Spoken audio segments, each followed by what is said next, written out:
Democrat himself turned Trump Republican. I have to qualify that, right? Like, yes. You're a Trump Republican. Yes, you're not a right. Republican. Harlan Hill, he's a member of the Trump Re-election Advisory Board. And Democratic strategist John Rowley, good to see you both. You know, Harlan, I said this all along. I mean, during the campaign, I mean, forgive me if I'm repeating myself for our viewers here, but I grew up in a big Irish Catholic family. My dad came from 8 kids. Yeah. My grandfather was the night watchman there at the Naval Shipyard, and he was a Democrat, and all his kids were Democrats, like they were Irish, like they were Catholic. It just went with the territory. That's what you were.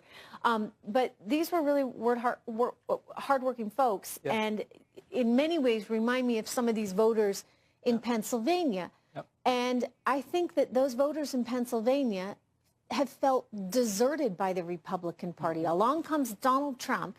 He's talking their book, right? I mean, he's talking their lives and promising to make these improvements, which he's working on via these tariffs.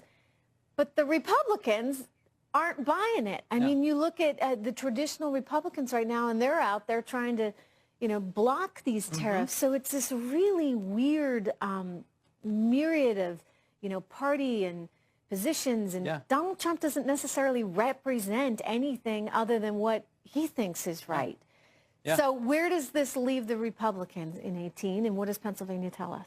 Well, it's interesting to me. I spend a lot of time driving between here in New York and places like Ohio.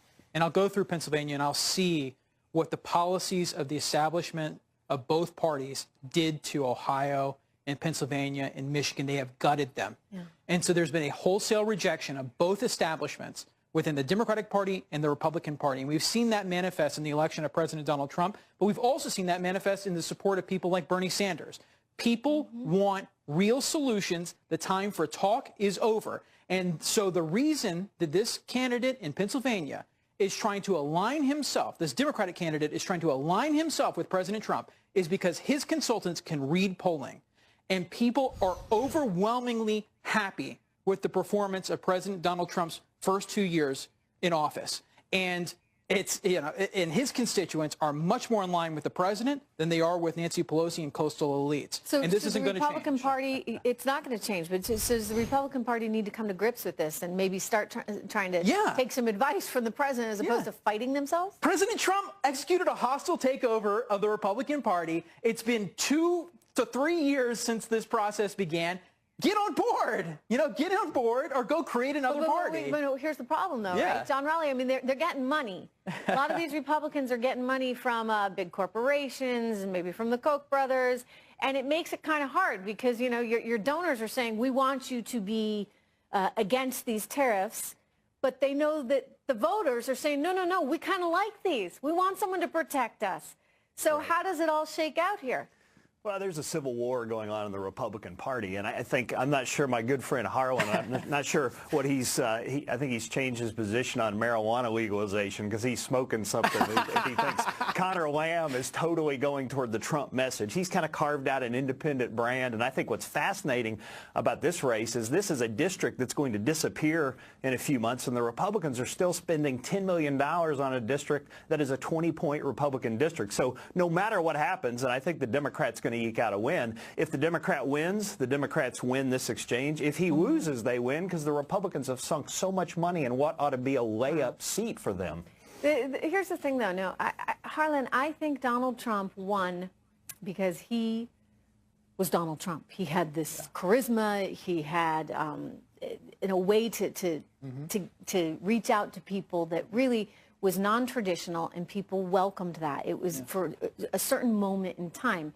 But Rick Saccone, you know, he doesn't have that. So and all of these candidates, I don't think people are voting by party anymore. I think they are voting for the person. So what each of these candidates probably needs to do is maybe focus on being a little more authentic and a little less scripted by their donors that want them to have certain positions. You've touched on something that I go around the country really hyped up about, which is that there are a lot of establishment Republicans that want to throw out all of the MAGA Trump taglines, but they're not really MAGA candidates. They're not really candidates that are truly aligned with the president. And this is a problem for the Republican Party. You cannot have a wholesale remake of the Republican Party unless you change who the representatives are that we send to Washington. We need a new generation of candidates that step up, that reflect the President of the United States, that reflect the new issues that we're really focused on. And that hasn't happened yet. And Saccone's probably an example of that, to be honest. Wow. Well, it'll be interesting. Do you have any predictions? I think he's going to eke it out. Okay. What do you say, John? No, I think Lamb will win, and I think what we're seeing with the Republican. You know, I had to ask. I should it's have. like the end of a Quentin Tarantino movie. They're all pointing at each other and shooting at each other. I love it. Yeah. Well, the Democrats have had their fair share of doing that too, shall we say. Amen. Anyway, Harlan, John, good to see you guys. We're going to be right back with a whole lot more on these markets, which are down 174. So you see losses accelerating here. Investors starting to get a little bit nervous. And NASDAQ's actually doing quite well. Tech hanging on there. But the Dow losses now looking like they are at the biggest this session. So we will have more on this right after this.